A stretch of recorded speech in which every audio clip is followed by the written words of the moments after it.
Welcome to Super Talks clips. आपके पास समय है कम पर हमारे पास कंटेंट है ढेर सारा। इस चैनल में आप शॉर्ट, क्रिस्पी, इंटरेस्टिंग कहानियां सुनने वाले हैं। इसके साथ साथ कुछ ऐसी चीजें जो कि आपको लाइफ में ना ही ग्रो कराएंगे बल्कि मोटिवेट भी करेंगे।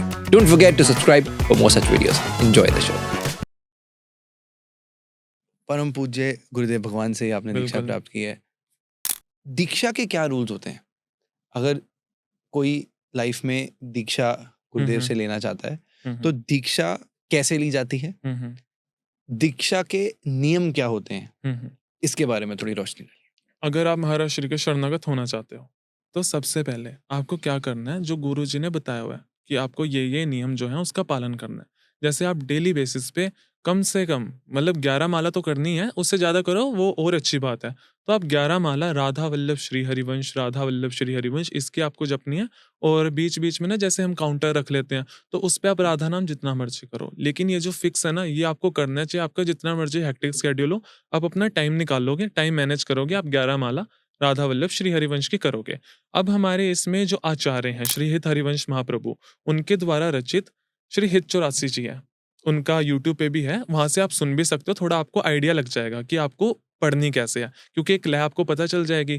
तो वो आपको ग्रंथ भी मिल जाएगा, केली कुंज से भी ले सकते हो, और अब ऐप भी है, केली कुंज की ऐप है, तो उसमें आपको सारे पद मिलेंगे।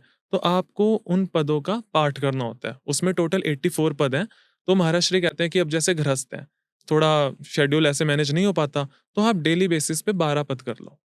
आपने 12 पद पढ़ने, लेकिन इसमें एक चीज का ध्यान रखना है कि आपने उनके अर्थ नहीं पढ़ने। जो केली कुंज से प्रकाशित चतुरासी जी है और जो ऐप में है उसमें अर्थ नहीं है, आपको बिना अर्थ के पढ़ने हैं। ठीक है, ये हो गए हमारे चतुरासी जी और माला। इसके अलावा आती है हित सेवक जो वाणी। सेवक जी वाणी में छंद होते हैं बेसिकली। तो उसके लिए गुरु जी ने कहा है कि आप 5 छंद पढ़ो और उनका साथ में अर्थ भी पढ़ो। छंद मतलब क्या हुआ? छंद मतलब जैसे चौपाई होती है, एक ऐसे बना रहता है ना, जैसे बेसिकली कोई लाइन है, ऐसे ही छंद होता है, एक पैराग्राफ आ जाता है, पैराग्राफ होगा, बड़ा। पैराग्राफ फॉर्म में एक छंद आ जाता है। जैसे श्री हित सेवक जो महाराज है, मैं एक बार हित सेवक जो महाराज का ना आपको बताता हूँ, क्योंकि ज्यादा लोगों को पता नहीं है कि वो कौन है। एक्चुअली एक संत महापुरुष थे, वो सेवक जी के पास गए थे। उनका नाम उस समय सेवक जी नहीं था, दामोदर दास करके था। तो उनको ना महाप्रभु की महिमा बताई, महाप्रभु की महिमा बताई कि उनके एक बार ही दर्शन करना। तो उनके हृदय में भी हुआ कि दर्शन करना है, लेकिन वो अपने काम कार्य में इतने व्यस्त थे कि वो दर्शन नहीं कर पाए। तो फिर से वो संत भगवान आए ना, तो उन्होंने बताया कि महाप्रभु अब अंतर्धान हो गए।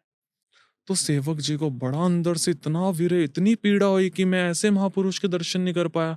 तो तब से उन्होंने श्री हरिवंश मतलब उन्होंने आज तक महाप्रभु का दर्शन नहीं करा था, सिर्फ उनके बारे में सुना था किसी से, सेवक जी ने। तो उसके बाद उन्होंने इतना मतलब उसमें ही वो डूब गए कि महाप्रभु ने लिटरली प्रकट होकर उनको दर्शन दिया, महाप्रभु ने। तो ये जो सेवक जी वाणी है ना, ये इसमें अपना हित सेवक जी हैं, उन्हीं के ही छंद है। तो उसमें ना एक जो तीसरा छंद है, उसमें ना हर एक लास्ट में ना मेरे को एक बड़ी प्यारी लाइन लगती है, संतत सकल सुनो चितलाई श्री हरिवंश प्रताप जस। वो कह रहे हैं कि जैसे पूरा पहले तो बताते हैं महाप्रभु के बारे में, फिर लास्ट में एक लाइन आती है तीसरे छंद में कि सभी संतजन बड़ा चित्त लगा के सुनो, मैं श्री हरिवंश का ही प्रताप जस का वर्णन करता हूँ। और वो वंचन महाप्रभु, जो महाप्रभु के छोटे बेटे थे, जब सेवक जी उनके पास वो लेके गए ना, तो वो लिटरली देख के हैरान हो गए कि महाप्रभु के प्रति इतना भाव, सेवक जी का इतना भाव। तो ये सेवक जी हैं। तो सेवक जी महाराज के जो सेवक जी वाणी है, उसके 5 छंद, उसमें हमें छंद भी पढ़ना है और अर्थ भी पढ़ना है। एक ये हो गया। अब इसके साथ में आ जाती है राधा सुधा निधि। राधा सुधा निधि में बेसिकली हमारे पास होते हैं संस्कृत के श्लोक। तो वो आपको डेली 10 पढ़ने हैं, 10 श्लोक और उसके अर्थ भी। ठीक है, ये हो गया। और अष्टयाम सेवा होती है हमारे इसमें, जैसे ठाकुर जी और श्री जी की 8 समय की सेवा होती है। जैसे आप 8 समय, इस समय जैसे मंगला हो गया, सुबह सुबह का समय, ये मंगला के पद हैं। और पर्टिकुलर आरती होती है, प्रातः ही मंगल आरती कीजिए। ऐसे संध्या की आरती अलग होती है। तो टोटल 8 समय होते हैं, लेकिन आप 2 भी करो ना उसमें से, जैसे आपने मंगला आरती कर ली और संध्या आरती कर ली और उसके अकॉर्डिंगली सारी चीजें करी, तो वो भी आपका ठीक हो जाएगा। अब इससे नेक्स्ट आ जाता है नित्य पाठ में होने वाले पद, स्तोत्र। इस जो ग्रंथ का नाम है उसका रसोपासना है, तो ये नित्य पाठ में ऐसे करके उसमें सारी चीजें होती हैं।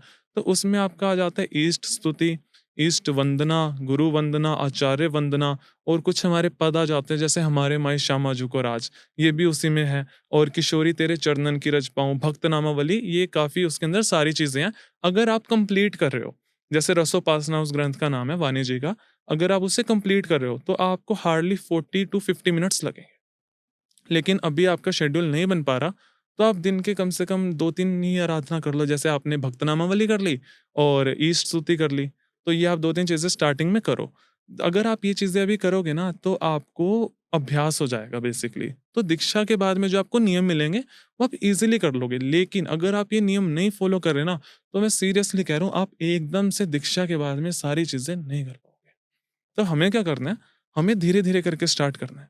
जैसे ये नियम है दीक्षा की, और इसके ये कहा जाता है हमें कि आप पहले इसका कम से कम 3-4 महीने अच्छे से अभ्यास करो, कि हम्म। आप ये चीज़ कर लो। मतलब ऐसे नहीं हो सकता कि जैसे आज मैं जाऊं, राधा केली कुंज जाऊं, जी हुँ। मुझे दीक्षा दे दो, नहीं, नहीं, बिल्कुल ऐसे भी नहीं। नहीं हो। इसमें पता है क्या, अब इसमें देखना है कि आपके वो हित की बात कर रहे हैं। देखो, आपने दीक्षा ले ली, उन्होंने दीक्षा दे दी, अब हमसे नियम पालन ना होए, त्रुटि हो जाएगी, तो हमारा अपराध बनेगा गुरु के प्रति।